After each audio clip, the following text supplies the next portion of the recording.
Eu volto nesta manhã para a palavra de Deus que se encontra no Evangelho de Mateus. Abra comigo no capítulo de número 16, eu lerei o versículo de número 18 e versículo de número 19, estas palavras. E também eu te digo que tu és Pedro, e sobre esta pedra edificarei a minha igreja, e as portas do inferno não prevalecerão contra ela. E eu te darei as chaves do reino dos céus, e tudo o que ligares na terra será ligado nos céus, e tudo o que desligares na terra será desligado nos céus. Nosso título nesta manhã, seguindo a nossa sequência de estudos na palavra de Deus em Mateus, é as chaves do reino dos céus nas mãos da igreja.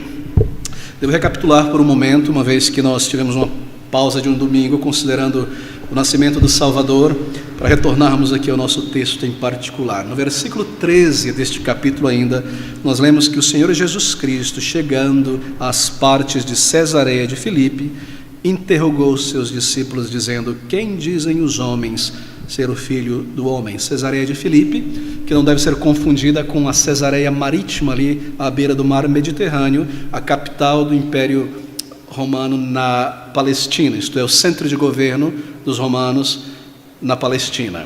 Esta Cesareia é a Cesareia de Filipe, ou Filipos, no norte de Israel, no norte do Mar da Galileia, próximo às fontes ou nascentes do Rio Jordão. O Senhor se dirige ao norte e ali em um lugar à parte, sozinho com os seus 12 apóstolos, os seus discípulos, ele coloca diante deles esta pergunta, essa sondagem, dizendo: quem dizem os homens ser o Filho do Homem?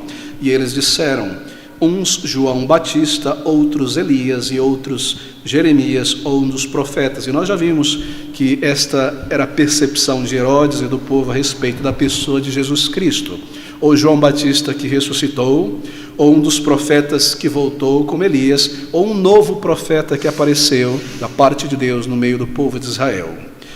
Mas tendo dito isso, o Senhor coloca diante dos próprios apóstolos a mesma pergunta com ênfase: e vós?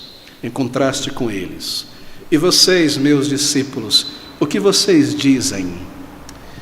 E a resposta aqui vem dos lábios de Pedro, representando, é claro, todos os 12 discípulos. E disse-lhe ele: e vós quem dizeis que eu sou? E Simão Pedro respondendo disse: tu és o Cristo, o Filho do Deus vivo. Bem, esta é a resposta de Pedro, e ele é iluminado pelo Espírito Santo para declarar essas palavras. E Jesus respondendo disse-lhe: feliz, supremamente feliz, bem-aventurado és tu, Simão Bar-Jonas, porque a ti ou tu não revelou a carne e o sangue, mas meu Pai que está nos céus. Isto foi dado por Deus. Isto foi Deus que clareou a mente de Pedro e, é claro, colocou esta convicção no coração dele e no coração dos demais apóstolos. E aqui o apóstolo Pedro, ele está falando por todos os discípulos. Ele dá um passo à frente, como é costumário de Pedro, não é? Em sua ousadia, para ser o porta-voz dos sentimentos, da firmeza, da conclusão dos demais apóstolos. Bem, essas palavras são muito interessantes. E a resposta do Senhor ainda mais, porque no versículo 18, depois de ter louvado a Deus e declarado que foi Ele, através de Pedro, que fez aquela declaração, o Senhor diz, no versículo 18, e também eu te digo, a Pedro, que tu és Pedro, e sobre esta pedra edificarei a minha igreja, e as portas do inferno não prevalecerão contra ela. Bem, é claro, nós consideramos em nosso último estudo que o Senhor Jesus Cristo aqui não está dizendo que Pedro seria a base, o fundamento, a rocha sobre a qual a superestrutura da igreja ao longo dos séculos seria formado. Obviamente que não, o fundamento é Cristo. E nós observamos como no grego estas duas palavras, uma o nome de Pedro, Petros, e a outra palavra pedra, no grego Petra, elas são intercambiáveis, são usadas muitas vezes no mesmo sentido. Todavia, por serem duas palavras diferentes, elas não representam exatamente a mesma coisa. Se representa exatamente a mesma coisa, você não precisa de duas palavras. Isso quer dizer que há uma diferenciação clara aqui. Bem, observe como o Senhor responde a Pedro, e aqui é provado que não Pedro, mas o que Pedro declarou é a base e o fundamento da igreja. E também eu te digo que tu és Pedro, no grego, Petros, E sobre esta pedra, no grego Petra, edificarei a minha igreja. Você percebe que o gênero do substantivo mudou? Está no masculino Pedro e muda para o feminino Petra. Isso é de propósito, é claro. Foi mudado intencionalmente para mostrar que o Senhor não está falando sobre Pedro, tu, Petros, mas sobre a Petra, sobre a pedra edificarei a minha igreja. E observe que há a palavra, a partícula esta, e também eu te digo que tu és Pedro, e sobre esta pedra edificarei a minha igreja. E esta está aqui para indicar que o Senhor Jesus Cristo está falando de outra coisa e não de Pedro. Tu és Pedro, e esta pedra, sobre ela edificarei a minha igreja. Assim, Pedro não pode ser, nem no contexto gramatical do texto aqui, a pedra, o fundamento sobre o qual a igreja será construída, muito menos historicamente, observando o caráter, a personalidade de Pedro, ainda que o Senhor transformou ele de Simão para Pedro e deu a ele firmeza posterior. E é claro, como eu disse aqui, há uma diferenciação entre as duas palavras, embora no grego ático, isto é, o grego clássico, como no grego comum daqueles dias, as duas eram usadas para representar pedra ou rocha. Há uma diferença, porque é Petros que se deriva de Petra, e não Petra que se deriva de Petros. Em outras palavras, é a pedra que se deriva da rocha, e não a rocha da pedra. É a brita, o cascalho, o fragmento que se deriva da rocha. Assim, esta é a ideia aqui. Como a pedra se deriva da rocha, como a brita é um fragmento da rocha. Em outras palavras, ali está Pedro, que é um fragmento, ele é Petros, que é uma brita, mas é sobre esta rocha, este granito, que eu construirei a minha igreja. Compreenderam a diferença? E este é o jogo de palavras aqui. Assim, Pedro é uma pedrinha, mas é sobre uma rocha eterna que o Senhor construirá a sua igreja. Que rocha é esta, se não é Pedro? Bem, aquilo que Pedro declarou. Observe a declaração. Quem dizem os homens que sou eu, mas quem dizem vós que sou eu? E a resposta de Pedro, a sua declaração é esta: tu és o Cristo, o Filho do Deus vivo. E sobre esta pedra edificarei a minha igreja. Sobre a rocha, sobre a declaração de Pedro, a verdade que Pedro, pelo Espírito, anunciou. A base da igreja é o Senhor Jesus Cristo.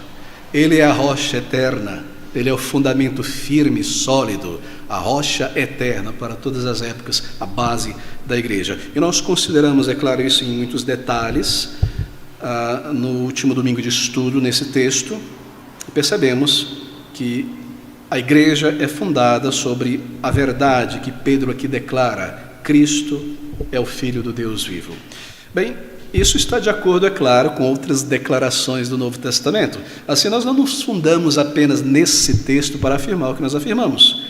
Bem, a Igreja Católica Apóstata Romana, ela se funda aqui e tenta malhar e torcer outros textos da Palavra de Deus. Mas há muitos outros confirmando o que nós acabamos de ver, que Cristo é a base, a rocha, o fundamento da igreja. Abra comigo, por exemplo, em 1 Coríntios capítulo 3, versículo 11, aqui está agora Paulo declarando esta mesma verdade, dizendo: porque ninguém pode pôr outro fundamento além do que já está posto, o qual é Jesus Cristo.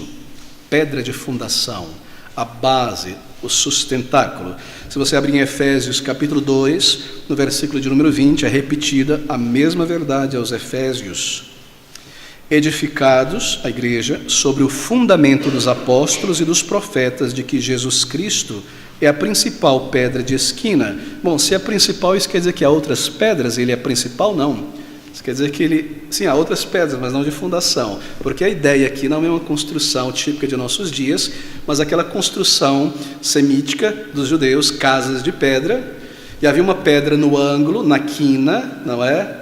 E desta pedra principal tirava-se o ângulo para toda a casa, as demais pedras eram juntadas ali. Então ele é a pedra principal de onde se tira o ângulo para a construção da casa. A mesma verdade, a palavra de Deus, a pessoa do Senhor Jesus Cristo. Assim, o Senhor Jesus Cristo, é esta pedra. E na sequência, estabelecendo esta verdade, declarando isso, porque ele é uma rocha eterna, então faz todo sentido a afirmação do versículo 19. E eu te darei, a segunda parte do versículo 18, edificarei a minha igreja sobre esta rocha, e as portas do inferno não prevalecerão contra ela. Você se recorda, as portas do inferno, termo do Novo Testamento, usado para representar a guerra de Satanás contra a igreja de Cristo ao longo de todos os séculos.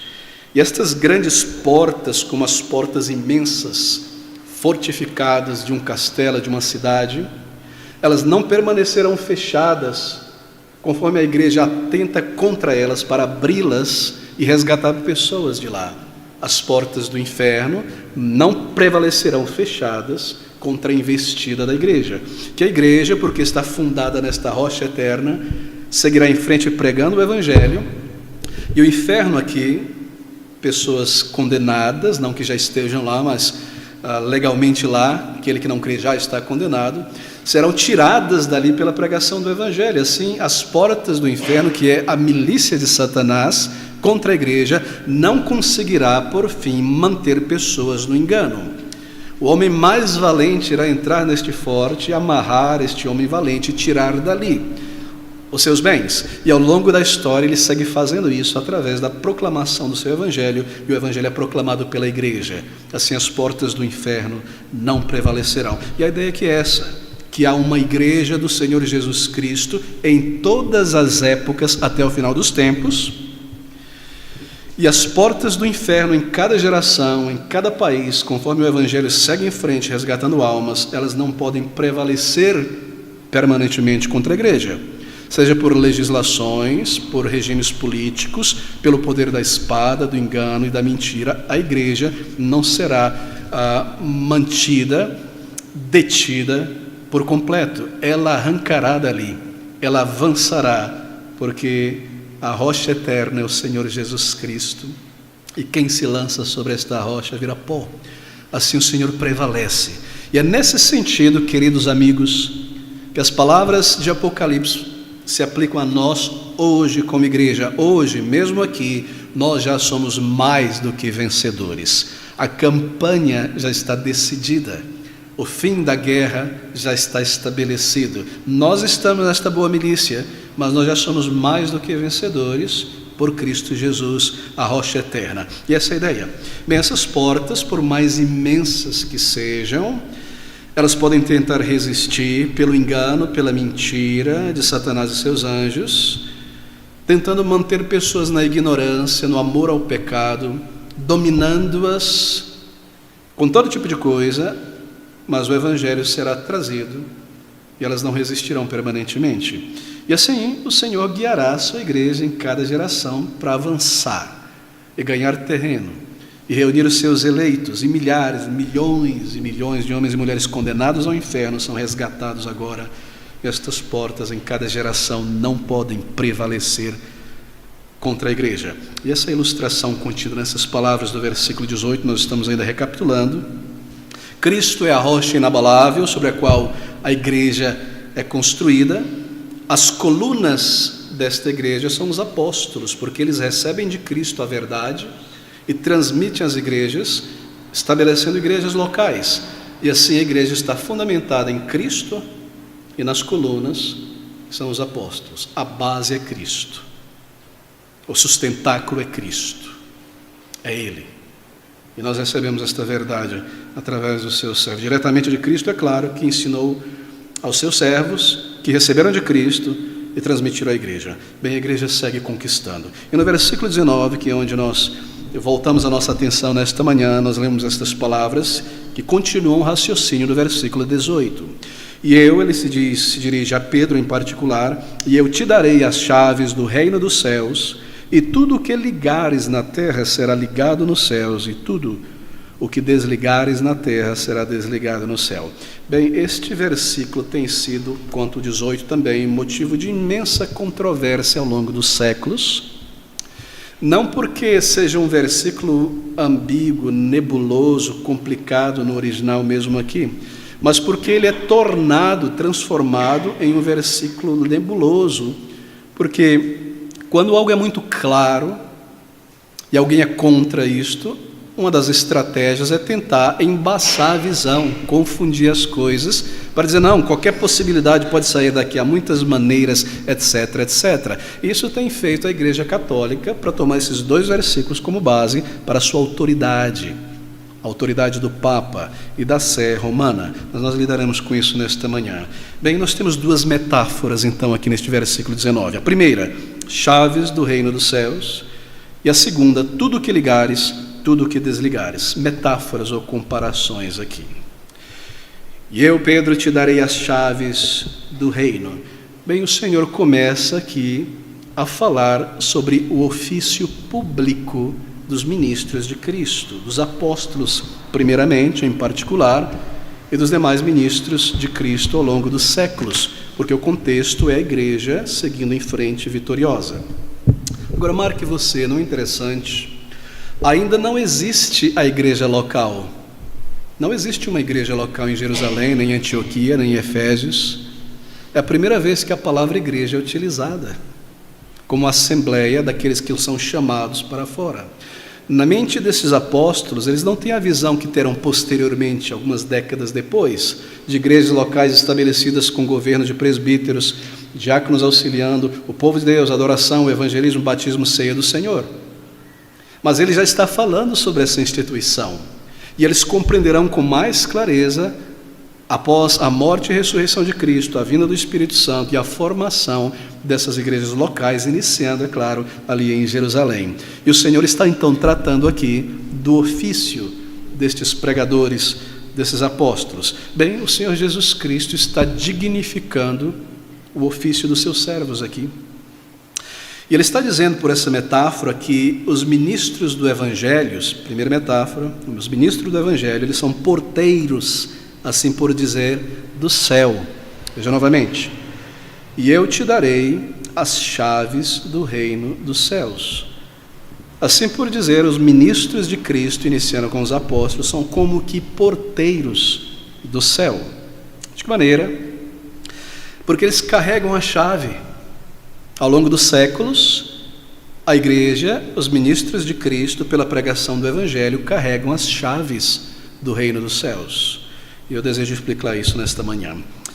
E segundo, eles foram investidos, receberam da parte de Cristo um poder de ligar e de desligar, que é ratificado, confirmado no céu. Bem, o que está em vista aqui é o ofício na igreja, o ofício de ensino. Mantenha isso em mente. O Senhor está dignificando o ofício dos seus servos apóstolos e dos ministros do Evangelho ao longo dos séculos. E o que está em vista aqui é o ensino, o ofício de ensino na igreja. Isso é esclarecido em uma outra passagem. Se você abrir comigo em Lucas, no capítulo de número 11, no versículo de número 52, há uma passagem que esclarece esta passagem de Mateus. Lucas, capítulo 11, versículo de número 52, observe o que o Senhor quer dizer, ilustrando aqui no versículo 52, ao falar sobre os escribas e fariseus. O que está em vista, mais uma vez, é o ministério de ensino. Lucas 11, 52. Ai de vós, doutores da lei, que tirastes a chave da ciência, vós mesmos não entrastes e impedistes os que entram. O Senhor Jesus está repreendendo escribas e fariseus. Em outro momento, ele diz, ouçam o que os escribas ensinam, porque eles se assentam na cadeira de Moisés. Eles estão ali para instruir as verdades recebidas na lei, mas não copiem o exemplo deles, porque ensinam e não vivem. E aqui ele está repreendendo e condenando estes oficiais do ensino na igreja antiga. Por quê? Porque eles têm a chave do céu em suas mãos pelo ensino, mas eles escondem e não abrem, permitindo que as pessoas entram, nem eles próprios entram, mas ficam do lado de fora. Ou seja, volte ao texto de Mateus. A ideia aqui é esta, o ofício de ensino. Bem, os escribas e fariseus, eles têm a chave do reino, por quê? Porque eles são expositores da lei de Deus. Assim é o ensino que é visto aqui como a chave do reino dos céus. E os ministros de Cristo, portadores destas chaves. Bem, Cristo está dignificando aqui os ministros de Cristo, e os apóstolos e os demais. Bem, nós sabemos disso, porque não há outro meio pelo qual as portas do céu são abertas a pecadores, senão pela palavra de Deus. E assim segue que as chaves do céu são colocadas, como se assim fora na metáfora, nas mãos dos ministros de Cristo. São eles que comunicam estas verdades, que sendo recebidas pela fé, pelo pecador, abre as portas do céu para um pecador. É nesse sentido do ofício de ensino. E é pela palavra de Deus. Bem, o Senhor Jesus Cristo dirige estas palavras a Pedro, mas é claro, elas são dirigidas não só a Pedro, mas todo o colégio apostólico aqui, todos os 12 e todos os demais ministros que pregariam o Evangelho desde então, pastores, evangelistas. Observe as palavras de Cristo: Pedro, e eu te darei as chaves do reino dos céus, e tudo que ligares na terra será ligado nos céus, e tudo que desligares na terra será desligado no céu. Ele diz em resposta a Pedro, porque foi Pedro quem declarou: tu és o Filho do Deus vivo, em nome dos demais apóstolos. Assim Cristo diz a ele, como que dizendo aos demais apóstolos. E esta é a primeira metáfora: as chaves do reino, nas mãos dos apóstolos e dos pregadores do Evangelho, o ofício de ensino, porque é pela palavra de Deus que o céu é aberto a um pecador, recebendo o Evangelho da graça redentora em Cristo Jesus. Mas aqui está a segunda metáfora do versículo 19. E tudo que ligares, também falando não somente a Pedro, mas tudo que ligares na terra será ligado no céu, e tudo que desligares na terra será desligado no céu. Ligar, desligar. A ideia aqui é atar e desatar. Ligar neste sentido.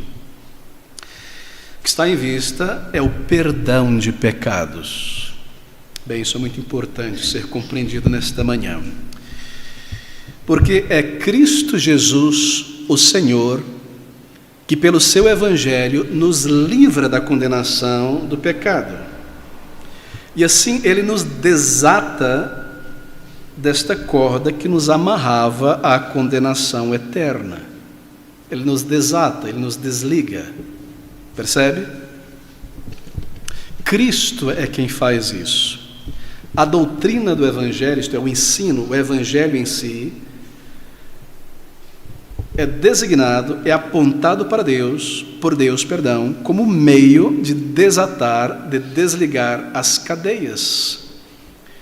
De modo que estas cadeias são desligadas, desatadas na terra pela pregação, pelo testemunho dos homens, comunicando o Evangelho a outros.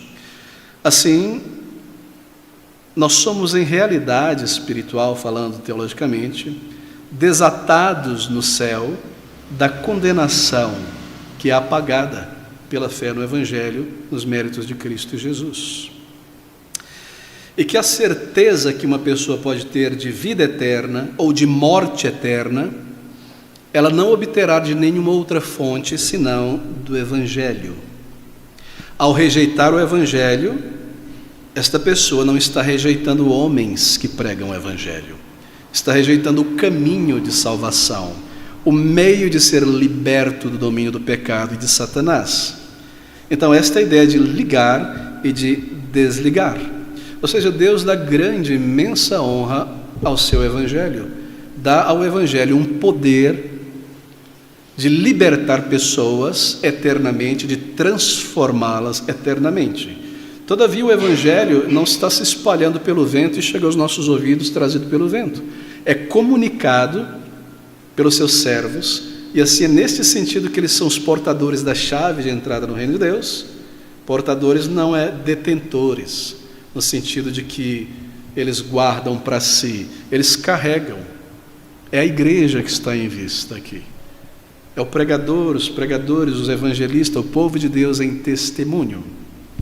E conforme as pessoas ouvem esta mensagem e pela fé a abraçam em arrependimento, Então elas são salvas pela comunicação do Evangelho, e isto é firmado no céu. E se elas rejeitam esta mensagem, isto é confirmado no céu. Ligar, desligar. Esta ideia aqui da autoridade e a ideia de ligar, de perdão de pecados. Bem, Deus dá grande honra ao Evangelho, como meio de reconciliar Deus com o homem com Deus. Assim, o Evangelho é a verdadeira religare, religião. É o Evangelho quem liga, e é o Evangelho quem desliga metaforicamente, mantendo uma pessoa no estado em que está, conforme a sua resposta à mensagem do Evangelho. O Evangelho tem este poder. E conforme os servos de Deus proclamam este Evangelho, eles estão, assim por dizer, carregando as chaves do reino de Deus, que abre a porta do céu para pessoas. E conforme elas respondem à pregação da palavra, o testemunho do Evangelho, isso é confirmado no céu, pelo poder do Espírito, transformando esta vida, salvando, apagando os seus pecados, ou condenando as pessoas que rejeitam a palavra do Evangelho. Essa é a ideia, esse é o significado das palavras do Senhor Jesus Cristo aqui nesta declaração.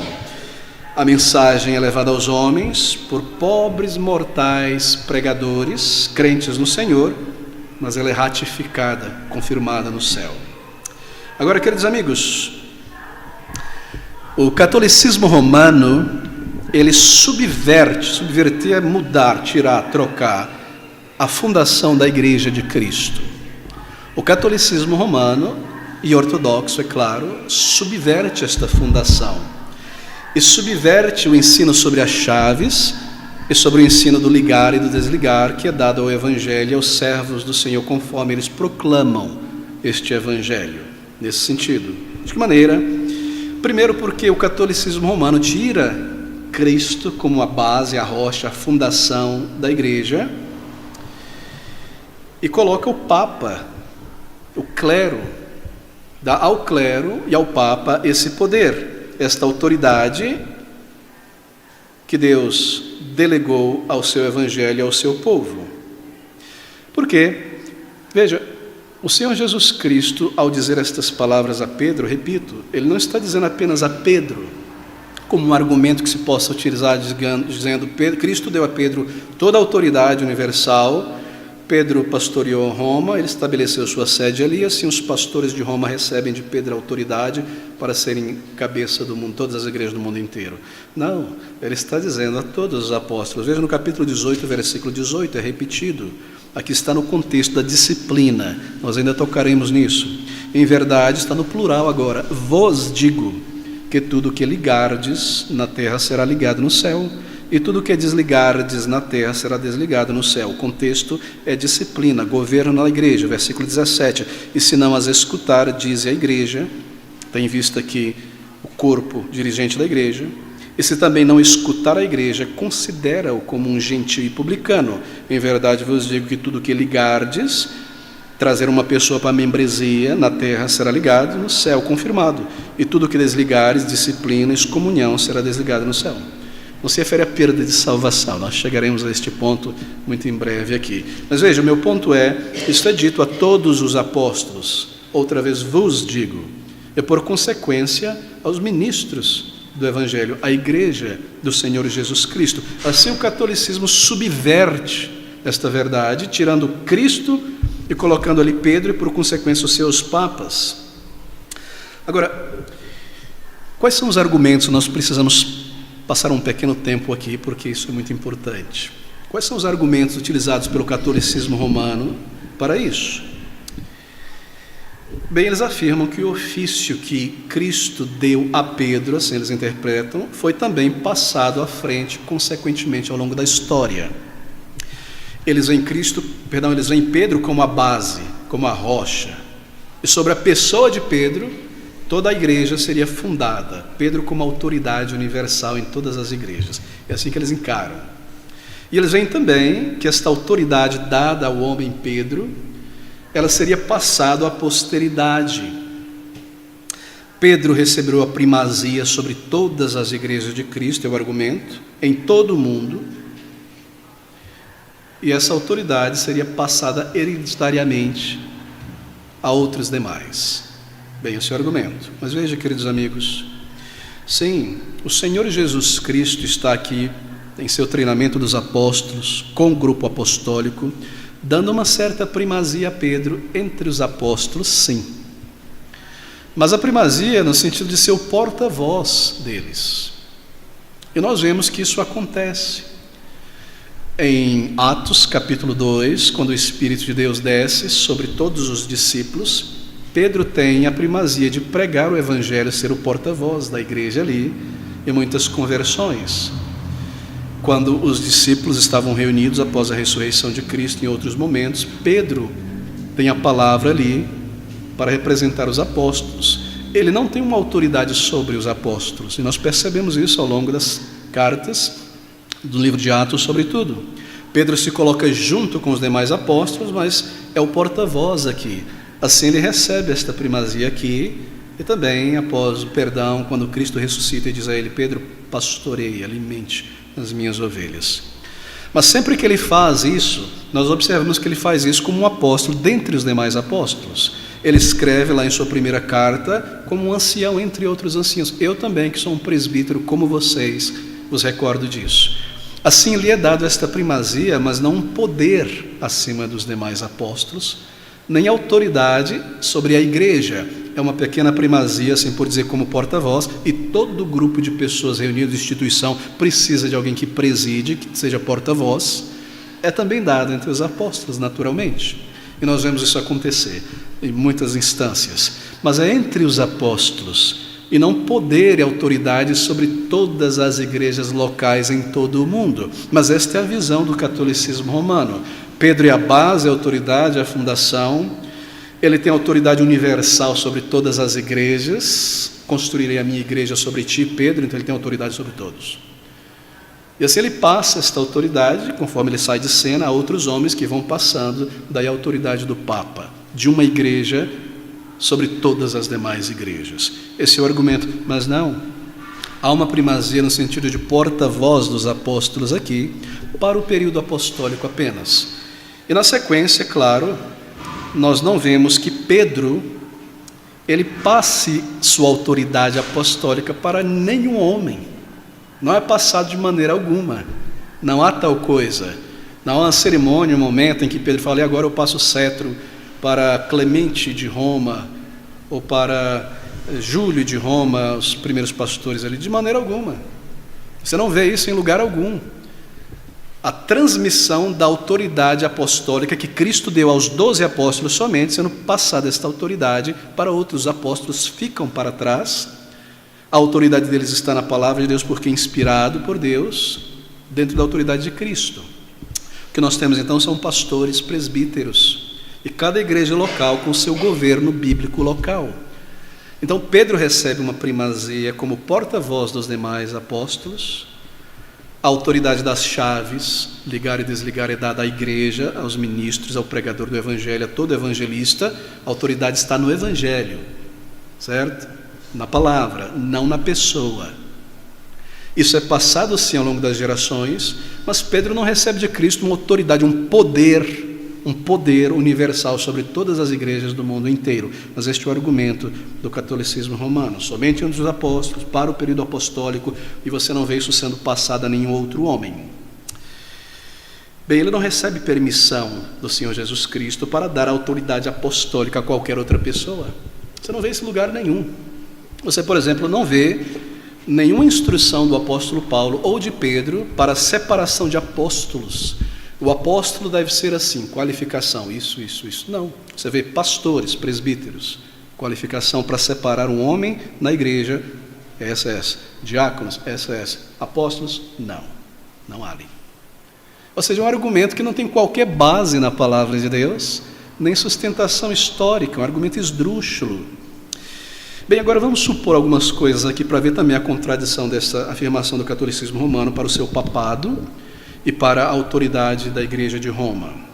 Supondo que fosse verdade que Pedro recebeu de Cristo uma autoridade universal sobre todas as igrejas locais no mundo inteiro, E supondo que ele devesse também passar este cetro de autoridade quando ele morresse para um outro homem, uma outra pessoa,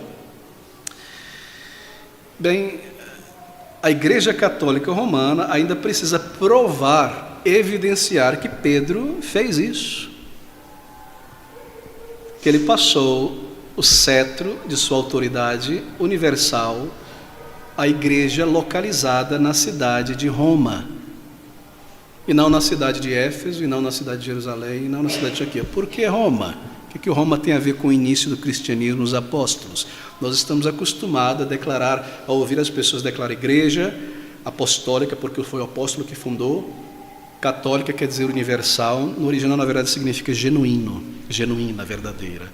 Romana, cidade de Roma, no local geográfico, você está percebendo?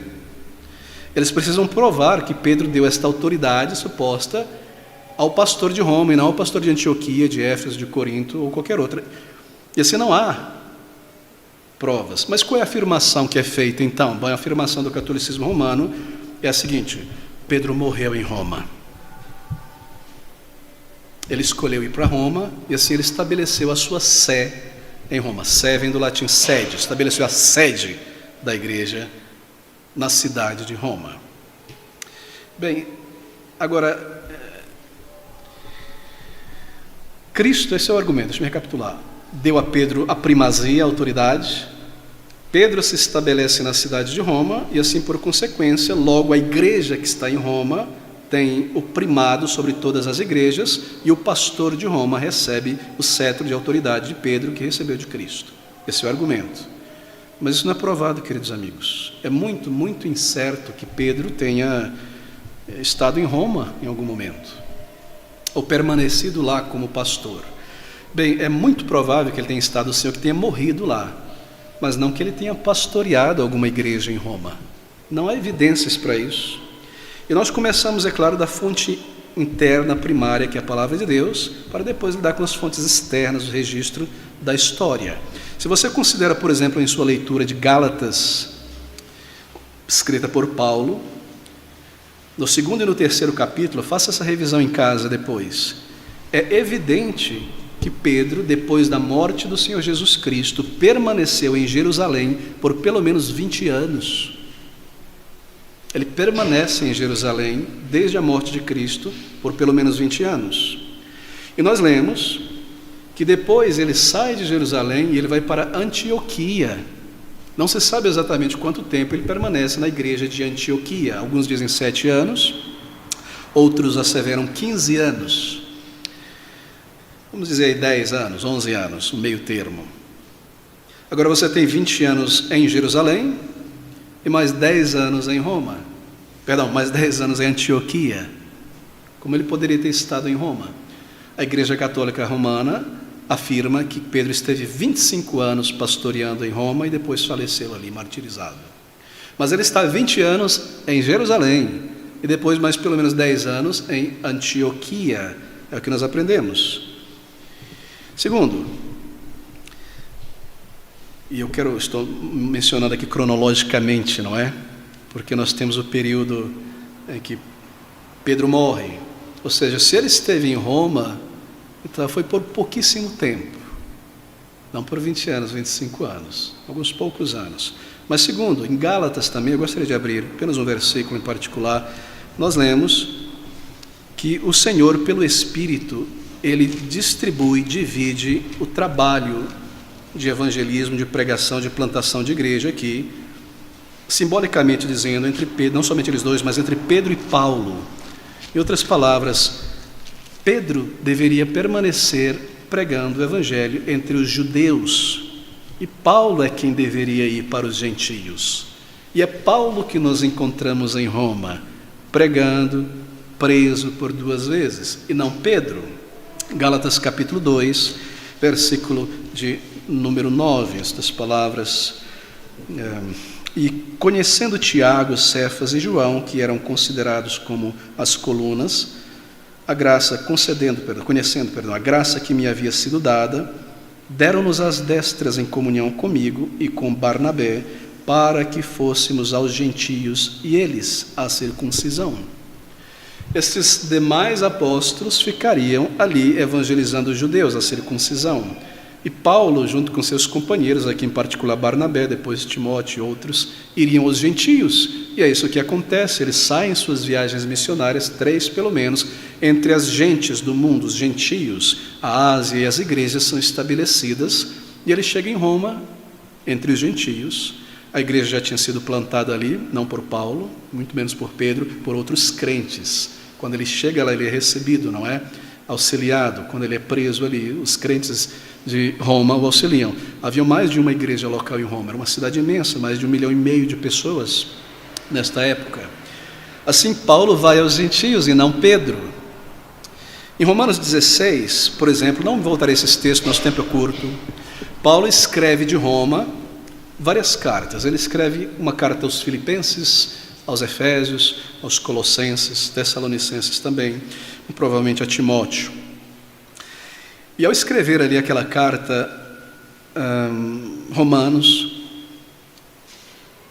de Roma, para outras igrejas, Paulo ele envia saudação dos crentes em Roma. E ele traz uma lista dos principais, mais proeminentes crentes, líderes e pastores. Ele sauda os fulano, Beltrano, da corte italiana, e em nenhum momento ele menciona Pedro vos saúda. Isso seria terrível, não é? Está ele ali, e Pedro como pastor da igreja, ele nem menciona Pedro. Em outra circunstância, quando ele está preso, a sua última prisão, ele estava em Roma e escreve a uma outra igreja dizendo: ninguém esteve comigo, presente comigo em minha primeira defesa, quando ele foi trazido diante do Senado. Nem mesmo Pedro. Então ele está acusando Pedro de traição. Pedro não estava lá, é por isso. Não há Pedro pastoreando a igreja de Roma, como afirma o catolicismo romano. Assim, ele foi enviado aos gentios, aos judeus, 20 anos em Jerusalém desde a morte de Cristo, depois um bom tempo em Antioquia. Nós vemos a divisão do trabalho pelo Espírito aqui, Pedro em Cesareia, com Cornélio, com tantos outros ali. E nós vemos aqui Paulo dando as recomendações dos irmãos que estavam em Roma, e Pedro não é mencionado. Agora, queridos amigos, eu não me delongarei aqui porque há muita coisa a ser tocada, mas o argumento vem nestas linhas. Pedro recebeu autoridade universal, poder sobre todas as igrejas. Esse argumento é construído posteriormente, é claro, lá no século V, começa ali no século III, para tentar justificar a primazia da igreja de Roma e do pastor de Roma. Então eles precisam construir um argumento, uma narrativa lá de trás para cá, dizendo essas coisas. Não se prova na Bíblia, não há documentos. Alguns documentos foram forjados, é claro, as supostas cartas, onde Pedro é mencionado como pastor de Roma, mas não há qualquer evidência. Por que isso é feito? Bem, essa é a maneira em que aquele grupo em Roma conseguiu para tentar justificar uma suposta autoridade. E essa é a base da suposta autoridade do catolicismo romano desde sempre e até hoje. E assim, baseado nessa autoridade, eles dizem que tem o poder sobre todas as almas e todas as igrejas, e todos devem estar unidos debaixo da igreja estabelecida na cidade de Roma, todo o cristianismo. Claro, você sabe que houve muitas brigas, não é? O pessoal da igreja ali de Éfeso e Constantinopla também queriam ter a primazia, e aí houve esse racha, não é? E essas coisas seguem em frente. Mas não há qualquer base, queridos amigos. Bem, aos poucos, então, o catolicismo romano toma esta forma que tem hoje. Isso foi gradativamente, mas sobretudo a partir do século IV, quando instituído como igreja oficial do Império Romano. Ela começa também a igreja de Roma, o cristianismo é estabelecido como religião oficial do Império Romano, mas a igreja local em Roma recebe do imperador essa autoridade. É claro, os pastores de Roma ali, já nesse período muito distante da verdade da palavra de Deus, grandes conchavos políticos, como a história mostra, e é narrado e registrado em muitos lugares, dá suporte ao imperador romano, e pela vitória concede a ele esta autoridade. A igreja de Éfeso não quer se submeter, um outro imperador vem e ele consegue os pastores ali, os bispos ali, que a igreja de Éfeso submeta, e assim pelo poderio do império, etc., esta igreja ali começa a dar a si mesma esse poder e soberania sobre as demais igrejas. Mas baseado nessa areia movediça, essa péssima, horrível interpretação aqui de Mateus, capítulo 16, versículo 18, que Pedro recebeu de Cristo a autoridade, que ele se estabeleceu sua sede, na igreja localizada na cidade de Roma, e assim Roma é separada como uma grande igreja, e quando Pedro morre, ele passa o cetro de autoridade aos demais pastores. É por isso que os papas sempre saem dali, daquela cidade. E toda a bagunça que vem, e se ele recebeu esta autoridade, então ele pode falar da parte de Deus e dizer o que é certo e o que é errado, e ele tem as chaves do céu. É por isso que o símbolo do catolicismo romano tem aquelas duas chaves, está no plural, não é? E aquele chapeuzinho, porque o Papa, ele é rei, ele tem a chave, ele tem a autoridade, e é um chapéu com 3 níveis, ele é rei do céu, rei da terra e rei também das regiões debaixo da terra. Isso é uma soberba, isso é um roubo, isso é uma usurpação, e tudo começa nesta interpretação, e todo este poderio que se espalha pelo mundo inteiro tenta se justificar aqui, mas é forjado, é claro, ao longo dos séculos. Mas, queridos amigos, a Igreja Católica Romana, ela não para. Com a Reforma Protestante, grande força foi deferida contra o catolicismo romano e seus dogmas. Deus levantou muitos homens, servos do Senhor, de volta à palavra de Deus, que a Igreja Católica tinha enterrado, para manter a sua autoridade clerical e a palavra de Deus de lado. É o que o concílio, é que o Papa, é o que o cardeal decide. A palavra de Deus é trazida de volta, restaurada. Somente a palavra de Deus tem autoridade, só a Escritura. Cristo é a base. Salvação pela fé em Cristo somente. Tudo é feito para a glória de Deus. Somente o Salvador. E todas aquelas bases, não é? Mas o catolicismo romano nunca parou, ele toma forma. Ele vai se multiplicando. E nasce então a Contra-Reforma Protestante. E você vê que Roma permanece com a sua milícia, não é? Lembre-se que a igreja tem a ver com Roma, os apóstolos e demais. O argumento é aquele, da Igreja Católica Apostólica de Roma. Ela não quer perder esse poder. Não deseja jamais, usou com espada, dominou os reinos, coroou os reis na Europa, na Ásia, e assim manteve grande poder. Até que o Senhor traz a luz da verdade, mais uma vez na Reforma Protestante, a tradução da Bíblia, as igrejas nascendo. E esse dragão, assim por dizer, recebe um grande golpe, está sangrando, mas logo se recupera e começa a tomar o poder por estratégias várias. E a última estratégia que permanece muito forte é o ecumenismo. Começa a surgir ali no século XIX, toma forma no concílio dos cardeais e das igrejas católicas romanas no ano 60 e alguma coisa, no Vaticano II, e ali a estratégia é, nós precisamos reunir todo o povo de Deus, o rebanho que se espalhou, esse pessoal que saiu da gente pela Reforma Protestante, vamos trazê-los de volta, pelo ecumenismo. Como? Pela ação social, é uma maneira que a gente consegue dar as mãos com eles, ou doutrinariamente eles vão apertar nossa mão, não, mas se nós fazemos boas obras juntos, eles se juntam a gente, ecumenismo das boas obras juntos. Também pela ação política, tendo uma mesma agenda política. A Igreja Católica Romana hoje, você sabe, não é apenas uma igreja, mas é um estado, uma nação, um país com embaixador, com moeda e tudo mais. O Vaticano é um estado dentro da Itália e tem um poder político, uma agenda política, e muitas outras maneiras de tentar trazer de volta todos sob o poderio da sé romana, não de Cristo, da sé romana. Isso segue em frente, queridos amigos. Assim, nós vemos a corrupção daquela igreja local de Roma e a maneira como Satanás utiliza esta igreja para espalhar perversidade. Bem, o catolicismo romano tem tamanho poder e tem trabalhado de tal maneira que não é de se surpreender que muitos reformadores, como Calvino sobretudo, e alguns puritanos, viam o catolicismo romano como o anticristo. E eles se baseiam, sobretudo Calvino, em 2 Tessalonicenses, você abrir comigo, no capítulo de número 2, versículo 3, 4 e 7, para declarar isso. 2 Tessalonicenses 2, 3, 4 e 7 versículos. Versículo 3: ninguém de maneira alguma vos engane, diz Paulo aos Tessalonicenses, porque não será assim, o fim não virá sem que antes venha a apostasia e se manifeste o homem do pecado, filho da perdição. E o argumento de Calvino é o seguinte: a apostasia veio conforme as igrejas apostataram do verdadeiro evangelho, e isso aconteceu no mundo inteiro, poucos permaneceram. e se manifeste entre eles o homem do pecado, o filho da perdição, o Papa. Da apostasia, do erro se manifeste. Levaram alguns séculos para que se aparecesse um Papa entre eles. E ele segue dizendo, o qual se opõe e se levanta contra... Ele é chamado de filho do pecado e filho da perdição. Se opõe e se levanta contra tudo o que se chama Deus ou se adora. Algum tempo atrás eu pensava que ele poderia de fato ser um ateu, mas observando com mais calma este versículo, nos parece que não exatamente, porque é dito que de sorte que se assentará como Deus no templo de Deus, querendo parecer Deus.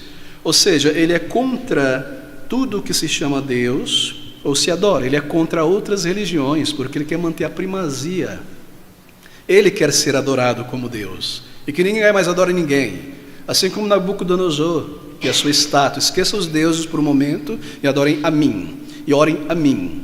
Assim ele se levanta contra tudo que é adorado, tudo que se chama Deus, porque ele quer se parecer como Deus, assentar-se como Deus. E se você observar o papado, e o Papa em particular, ele é tratado assim. Veste-se de maneira imperial, é carregado em aquelas pequenas cadeiras, é adorado, é beijado, a todo este frenesi, ele declara suas palavras e acontece como Deus. Assim não é de se surpreender que alguns reformadores e alguns puritanos o consideraram como o anticristo. A nossa própria confissão de fé batista de 1689 tem o Papa como o anticristo. Nós não subscrevemos a este elemento em particular, porque o Papa já está aí, mas o anticristo virá. Todavia o argumento é muito forte por parte de alguns desses puritanos, porque ele menciona então no nosso último versículo 7, já o mistério da injustiça opera, somente há um que agora o retém, até que um do meio seja tirado. Paulo está dizendo que mesmo na época dele a apostasia já tomava forma, a iniquidade se manifestava e haviam pessoas que queriam a primazia, dominar sobre a igreja. João, o apóstolo do Senhor, fala sobre um lá na sua carta, não é? Que desejava, Demétrio, a primazia e não recebia nem o próprio apóstolo João. E começa a tomar forma e se manifestar tipos de anticristo. O Papa, é claro, um típico anticristo, mas não necessariamente o último, o final. Pode ser que aconteça, todavia nós já estudamos sobre este tema, porque aqui é mencionado o que o retém, e lá embaixo há uma pessoa que o retém. Pode muito bem ser um movimento anticristão encabeçado por algum grande líder, porta-voz. Mas nós fechamos o nosso parêntese aqui. Assim, queridos amigos, esta é a verdade. E o que nós temos aí é um grande anticristo. E o que o catolicismo romano faz é exatamente isso, buscar subverter a verdade, dominar e matar e acabar e arrasar com o verdadeiro povo de Deus, como sempre fez, como tem feito desde os séculos. E nós vemos isso em toda parte. E nós vemos isso tomando grande e maior forma em todo lugar. Assim, não se engane. Está aí muitos anticristos em nossos dias, buscando perverter a verdade. É chamada de a grande prostituta, imoralidade, de perversão, de luxo, de riqueza. Tudo isso é representado não só no catolicismo romano, mas sobretudo. Claro, Babilônia é uma referência a este mundo. Deixe-me tentar marcar apenas alguns pequenos pontos para refrescar a memória dos irmãos sobre o que é exatamente o catolicismo. O Papa, atualmente, ele é o cabeça da maior organização pedófila da história da humanidade. Já parou para pensar sobre isso? Mas foco nisso não vai ser colocado, porque não é do interesse do maligno. E as orgias dentro do próprio Vaticano, e o sodomismo, e a corrupção absurda, e as mortes, é um esgoto que é lançado dali para o mundo inteiro. Uma aparência de piedade, roupas brancas, mas sem poder algum da piedade na vida. O desejo sagaz por domínio, por controle mundial, como tinha na antiguidade, que de fato controlava a vida das pessoas e mandava para a fogueira qualquer um que contradizesse. Uma grande besta, um grande anticristo, não há nada de beleza, de santidade, de bondade. É impressionante como muitas igrejas são cativadas pelo papado. E você observa entre líderes evangélicos essa cativação pelo papado, pela Igreja Católica Romana. Então veio o Concílio Vaticano II, Vamos juntar as mãos com os nossos irmãos evangélicos e surge um movimento no mundo inteiro, católicos e evangélicos juntos. Não é encabeçado por tanta gente aí bem conhecida. E muitos desses tentando fazer ponte entre a Igreja Católica Romana e a Igreja do Senhor Jesus Cristo. Billy Graham, um desses grandes ecumênicos, de mão dada com o catolicismo romano. E John Stott também, de mãos dadas com o catolicismo romano. E a Conferência Lausanne, e nós seguimos em frente. Tantos outros exemplos. É impressionante como há pessoas que se referem a eles como servos de Deus, como santos de Deus, como queridos irmãos. E você vê isso mesmo no meio reformado brasileiro. Um padre falece, mas que grande irmão na fé faleceu. Irmão na fé. E coisas dessa natureza. Queridos amigos, eu ouço por trás dessas palavras as palavras de Satanás. São homens ecumenistas. O catolicismo romano mantém a verdade. Irmãos na fé, santos homens, servos de Deus, louvando papas e a sua literatura, sugerindo e trazendo para os seus seminários, os seus amigos, e postando, e todo tipo de coisa. Veja o poder. Por quê? Porque estas pessoas no meio evangélico também ambicionam grandeza. E o catolicismo é uma ponte para a grandeza. Eles estão fascinados com a glória, com a teologia secular, milenar, o poder que esta igreja tem, e querem fazer parte disso. Foi assim que o luteranismo foi arrastado de volta ao catolicismo, a igreja anglicana arrastada de volta ao catolicismo, e tantas outras igrejas. Algum tempo atrás era forte no Brasil o movimento ecumênico, não é, com o catolicismo romano. Perdeu um pouco isso aí, mas continua a estratégia mesma. E quantas igrejas evangélicas se unindo a católicos romanos para fazer obras sociais com um tipo de anticristo, dando a mão para filhos da mentira e propagadores da mentira, como padres e papas e todo o seu clero. Nossos olhos precisam ser abertos pela palavra de Deus, queridos irmãos. Aqui está o império da iniquidade prevalecendo em nossos dias. A fé restaurada na reforma e a igreja evangélica atual dando marcha ré ao período pré-reforma, ao misticismo católico, às orações contemplativas e todo tipo de coisa que nós já consideramos aqui muitas e muitas vezes. Fuja disso e fuja desses líderes reformados no Brasil e no mundo que estendem a mão e prestam louvor aos líderes que propagam a mentira e são encantados pela aparência de poder e de piedade, etc, etc e tal. Duvide, suspeite muito que são de fato verdadeiros reformadores e reformados e só a Escritura. Duvidem e questionem estas coisas. Meus queridos, esse é o nosso tema, mas aí está o ecumenismo. Eu preciso concluir, e devo concluir falando sobre a autoridade da igreja, porque é a ela que é dada estas chaves. Pode ser o nosso texto, então. A igreja do Senhor Jesus, palavras do Senhor Jesus Cristo, dirigidas a Pedro e aos demais apóstolos. E também eu te digo que tu és Pedro, e sobre esta pedra, sua declaração, edificarei a minha igreja, a minha de Cristo. E as portas do inferno não prevalecerão contra ela. Mesmo a igreja católica não prevaleceu, milhões foram salvos daquele meio. E eu te darei as chaves do reino dos céus, e tudo que ligares na terra será ligado nos céus, e tudo que desligares na terra será desligado no céu. E o capítulo 18, versículo 18. E eu vos digo, ou melhor, em verdade vos digo, tudo que vos digo, ligardes na terra será ligado no céu, e tudo que desligares na terra será desligado no céu. Nós percebemos o Evangelho, a autoridade, o ligar pela proclamação da palavra, a autoridade de Cristo e os portadores desta chave, evangelistas, pastores, pregadores do Evangelho, sobretudo, que estão regularmente fazendo isso. Mas deixa-me falar sobre a autoridade da igreja.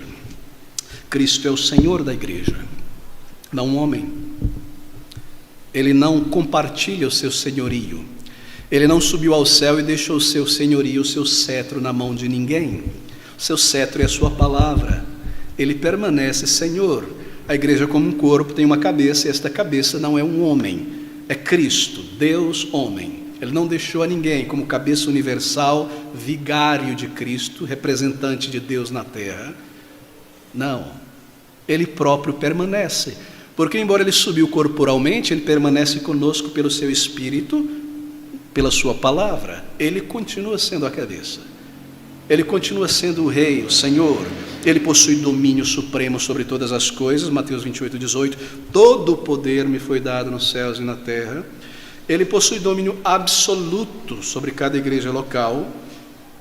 E a ideia de poder, é claro, é a autoridade máxima e final. Mas o Senhor, instituiu a igreja local. E Ele deu a esta igreja uma medida de autoridade, ilustrada metaforicamente em chaves do reino. Ligar e desligar, que é a autoridade para receber ou afastar uma pessoa da igreja local. Isso foi dado à igreja local. Isso se refere à disciplina da igreja, não no sentido somente de disciplina no sentido negativo, assim por dizer, né, de reformar a pessoa. Ou seja, a igreja é a autoridade de Cristo na terra, nesse sentido, de acreditar, de autenticar, dar o carimbo na profissão de fé, declaração de fé de uma pessoa salva. Cristo possui o reino, a igreja é parte deste reino. Na terra, a igreja foi instituída por Cristo, entre outras coisas, para estabelecer a estrutura básica da vida do crente no reino. Assim, nós vivemos o cristianismo em um contexto de igreja. O crente, ele é salvo e unido à igreja.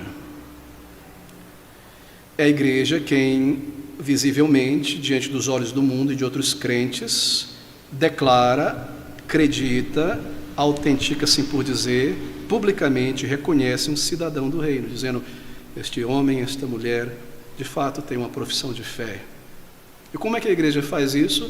Levando ao batismo em Cristo, estendendo ele à ceia do Senhor, e recebendo formalmente como um membro formal da igreja local. Isto é dado por Deus à igreja.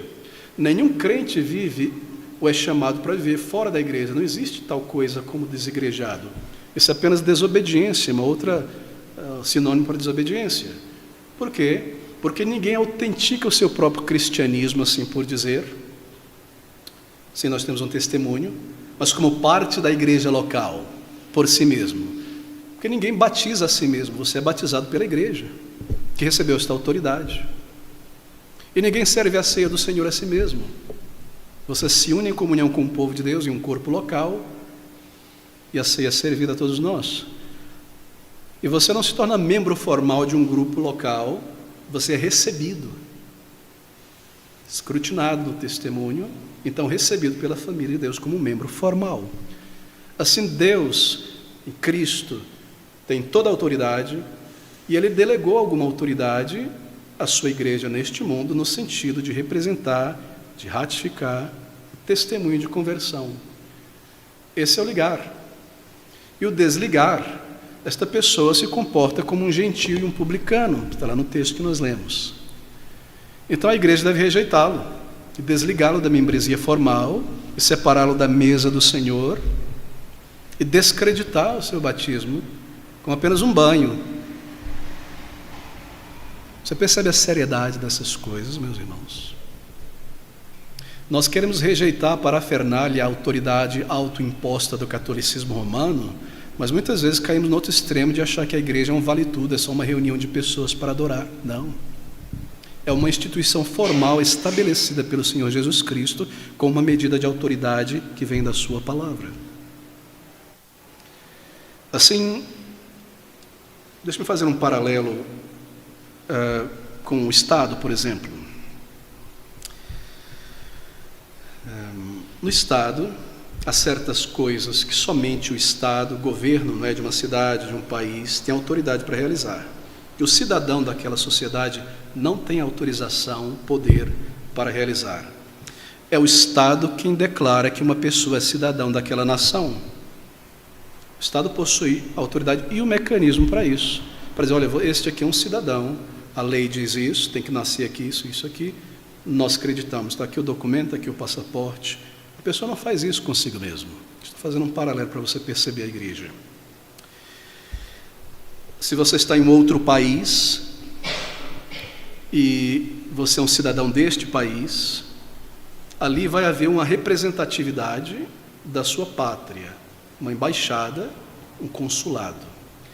E assim, se você está em problema ali, dificuldade ali, você recorre àquela embaixada, àquela representatividade. Por quê? Porque é considerado pelo Estado que é representado ali que você tem direitos.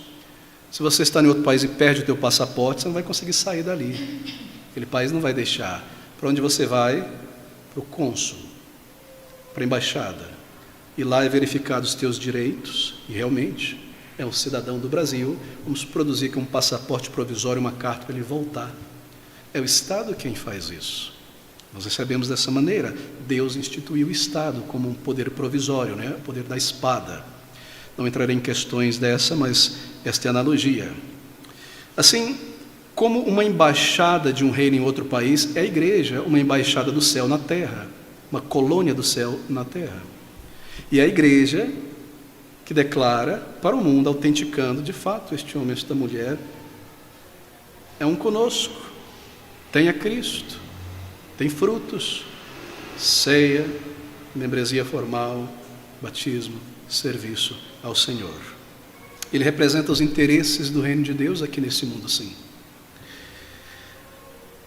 Ele tem sua vida, sua cultura, seus padrões, sua cidadania do reino de Deus nessa peregrinação na igreja. A Bíblia, então, ilustra a igreja local como uma espécie de embaixada do céu no mundo. Nós não pertencemos a este mundo, somos peregrinos, e se nós temos uma outra cultura, então neste mundo nós somos peregrinos. Mas o céu tem uma colônia dos seus cidadãos aqui, e nós vivemos nesta colônia, falamos a nossa linguagem, temos a nossa cultura, dentro de um país estrangeiro. Esta é a igreja. Ela foi criada na sabedoria de Deus para a vida do crente. Assim nós vivemos a vida cristã em um contexto de igreja, nunca separado. Esse é o propósito de Deus, o comando de Deus. Paulo fala sobre crentes como embaixadores de Cristo neste mundo estrangeiro, Filipenses 3:20, 2 Coríntios 5:20. E como eu mencionei, se você está em outro país, o governo, pela autoridade do cônsul e da embaixada, irá autenticar, acreditar a tua cidadania. O mesmo faz a igreja. A igreja não transforma uma pessoa em um salvo. Não. Ela não faz isso. Ela não transforma uma pessoa um membro do reino de Deus. Mas porque esta pessoa, ou melhor, a igreja recebeu de Cristo autoridade para ser a embaixadora do seu reino na terra, a igreja acredita aos olhos do mundo em sua volta e confirma a cidadania que este crente tem da parte de Deus. E diz ao mundo: nós acreditamos, nós afirmamos o testemunho que ele está dando ao dizer para vocês que é um crente, que é um cidadão deste reino. Tem um testemunho. Nós não podemos mais dar suporte a esse testemunho, acreditar esse testemunho, porque se comporta dessa maneira e desta maneira, e assim formalmente precisou ser tirado daqui. Não tem um testemunho, nós não firmamos. Assim não cabe ao mundo e ao governo dizer quem é um crente, nem chamar de crente aquele, aquela que os próprios crentes não chamam de crente. O mundo não entende essas coisas. É a igreja do Senhor Jesus Cristo. A igreja representa oficialmente o reino dos céus na terra. Todas as pessoas estão sob o senhorio de Cristo, a autoridade é a palavra de Cristo. E assim o Estado, paralelo novamente, ele forma os aspectos sociais e legais de uma nação, não é verdade? De outra maneira, não há a polis, não há a nação, o Estado, a cidade, há códigos, há leis. E assim, a autoridade da igreja forma os aspectos familiares da vida da igreja neste mundo, a disciplina, os aspectos desta família como um corpo, como um exército, como uma noiva, a igreja forma. Foi dado por Deus, Cristo, à sua igreja, esta autoridade. A igreja é, na terra, a maior autoridade do reino de Deus. Não se esqueça, ela está fundada aqui, e não em si mesma. Na palavra. A palavra. É daqui que vem a autoridade. Mas a igreja é esta coluna, este baluarte, que expõe a palavra para o mundo inteiro, coluna. A igreja não é a verdade, ela é o baluarte da verdade, a coluna que levanta a verdade e mostra para o mundo inteiro, proclamando. Assim, ela tem esta autoridade, que é a palavra em suas mãos. E é dado à igreja esta capacidade. Bem, o Senhor Jesus Cristo nunca deu permissão a um crente para governar a si mesmo fora da sua palavra. Nem para nos declarar automaticamente, como eu mencionei, cidadão do reino de Deus, mas ele deixou na terra uma instituição que tanto nos legitima como cristãos, como nos ajuda a dar forma a esta cidadania que nós recebemos e direção para a nossa vida como cristãos. Nós recebemos, como eu menciono metaforicamente, o passaporte do céu carimbado na conversão. Mas nós não temos a cultura daquele país. Mas aqui o Senhor forma esta cultura em nós, na igreja, nos preparando para entrar naquele país. Esta é a sabedoria de Deus em criar a igreja, em espalhá-la, igrejas locais pelo mundo inteiro, recebendo os eleitos de Deus, formando esta cultura, representando Cristo neste mundo. E assim ele deixa a esta instituição essa legitimidade. Queridos amigos, eu quero dizer que a igreja local, ela é muito maior do que normalmente nós pensamos, porque Deus a considera assim. E há uma seriedade muito maior, e uma formalidade, uma gravidade muito maior do que normalmente nós consideramos.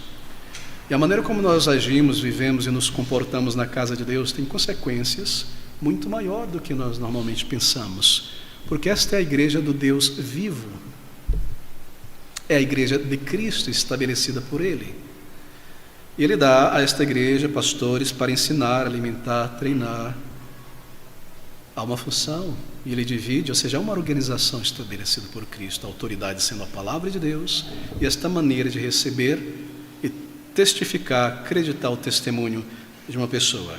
Assim, o ligamento e o desligamento, segundo a palavra de Deus, é claro, é ratificado no céu, porque é estabelecido pela palavra que esta é a maneira de receber e a maneira de desligar alguém. Disciplina bíblica, nós logo chegaremos nisso, no capítulo 18, do versículo 15 em diante, porque ele começa aqui a falar sobre a instituição, a igreja, no capítulo 16, e ele segue lidando com as partes disso, disciplina e governo, etc, etc. Bem, deixa-me resumir aqui, nosso tempo já se esgotou. A igreja local, como uma instituição criada por Cristo, reúne o povo de Deus na terra, como os legítimos membros e representantes do reino de Deus neste reino do mundo. Ela cumpre o propósito de Deus, que seu povo salvo se una e se engaje em adoração corporativa. Por isso nós nos reunimos para adorar o Deus vivo. Ela propicia a formação dessa colônia do céu na terra, na comunhão, no cuidado mútuo, no interesse mútuo. É a igreja quem providencia e propicia isso. É a igreja que providencia o discipulado do crente pelo ensino da palavra. Essa é outra função da igreja. Como é que um crente vai ser discipulado a ser um discípulo de Cristo? Pela igreja. A igreja local foi criada por Deus para isso. Eu me pergunto às vezes se irmãos olham o nosso discipulado, o ensino, como apenas alguma coisa que esta igreja dá, outra não dá, outra pode dar. Não, queridos irmãos, isso é comandado pelo Senhor Jesus Cristo. Eu me pergunto às vezes se algum crente observa a nossa maneira de adorar a Deus com hinos em espírito e em verdade como apenas uma opção. Essa igreja é mais assim, aquela igreja. Não, queridos amigos, isso é comandado pelo Senhor Jesus. A ceia só para crentes, o batismo só para crentes, isso é, mas naquela outra igreja todo mundo é comandado. Há uma apostasia da verdade, mas há um comando claro na palavra de Deus. Assim Deus instituiu a sua igreja com esta autoridade. É a igreja quem organiza o discipulado do crente, o discipulando para conhecer a vontade do seu mestre e Senhor, para ser frutífero no seu reino, fazendo boas obras, e para aguardar o retorno de Cristo. A igreja admoesta, mantendo nos trilhos da fé, observa, disciplina, luta contra o erro que tenta entrar. Isso é dado à igreja local, como instituição. É a igreja que organiza o serviço do Senhor no mundo, treinando e engajando os servos de Cristo no serviço do Mestre. É a igreja que faz isso. Quando uma pessoa é convertida por Cristo, através do seu Espírito, ela recebe um instrumental, dons. Esses dons são para a igreja, usados no contexto da igreja. Não é um dom que eu saí pelo mundo, eu vou usar onde isso aqui? Se o dom é para a edificação da igreja, um recebe um serrote, outro recebe um martelo para a construção deste templo, para a habitação do Espírito. Igreja.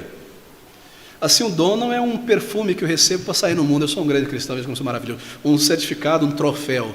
Não, um dom, no contexto da igreja criada por Cristo, é uma bandeja, e nós servimos uns aos outros em amor, e eu te sirvo com minha bandeja, e você me serve, e uns servimos uns aos outros, e a igreja é edificada. O dom é para serviço e não para minha promoção, para minha projeção, para a construção do meu reino, o que quer que seja. É a igreja que está em vista. A igreja é a pupila do olho de Deus, é o centro da nossa existência. Esse mundo existe ainda por causa da igreja. A igreja é uma instituição formal estabelecida por Cristo, com leis, com regras, e aqui está o código, a lei, a regra, a autoridade. É daqui da palavra de Deus. A igreja reúne os eleitos de Deus do mundo pela pregação do Evangelho e os prepara para o Senhor, pela pregação santificando, pela disciplina. É a igreja o meio pelo qual o povo de Deus se reúne com os dons e talentos recebidos para o serviço do Senhor. Ou seja, nada disso aconteceria na vida de uma pessoa salva no mundo sem a igreja. Assim, desigrejado é uma esquizofrenia evangélica, é fora do normal, é uma enfermidade, algum problema. Na verdade, é uma arma de Satanás. Mais uma apenas. São pessoas insubmissas, que não querem estar sob a autoridade de Cristo e da palavra, que foram disciplinadas em algum momento, e então se levantam dessa maneira.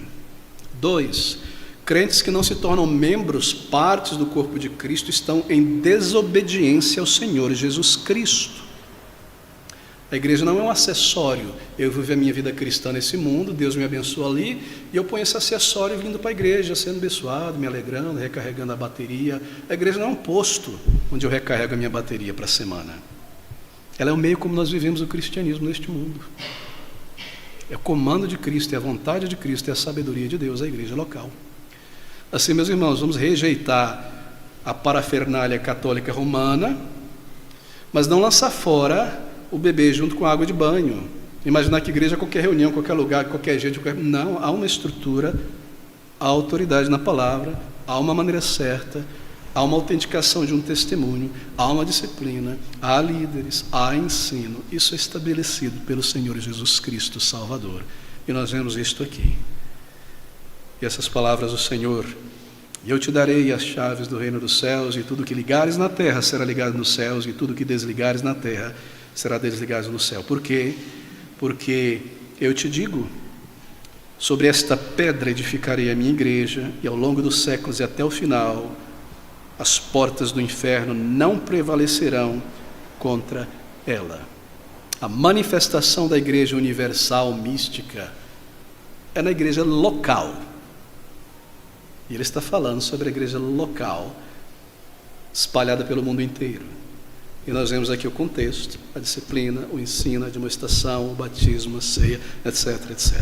Bem, eu concluo aqui. Há muita coisa, mas estão aqui então, queridos, a sabedoria de Deus, a autoridade da palavra de Deus, a usurpação não só da igreja católica, mas de todo homem ou mulher que declara a si mesmo apóstolo de Cristo, não no sentido de um mensageiro apenas, no sentido original da palavra, mas de autoridade. Tenho autoridade, recebi autoridade. A autoridade foi dada a esses apóstolos aqui.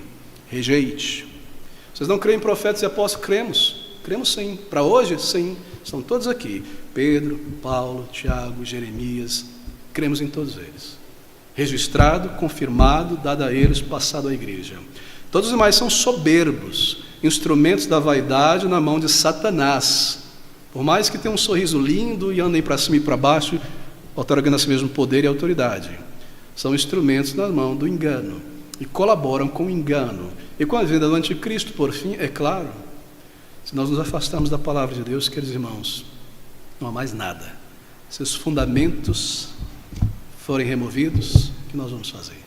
Permaneça na palavra e entenda isso. A igreja é muito maior do que às vezes nós consideramos.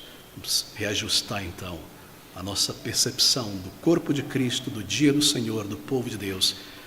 A autoridade da palavra de Deus, ela é maravilhosa. A igreja é maravilhosa neste mundo. Ela é amada por Deus. Ela é a noiva de Cristo. E Ele deu a ela dons e vida pelo seu Espírito. E Ele habita neste mundo, na sua igreja, o templo de Deus neste mundo.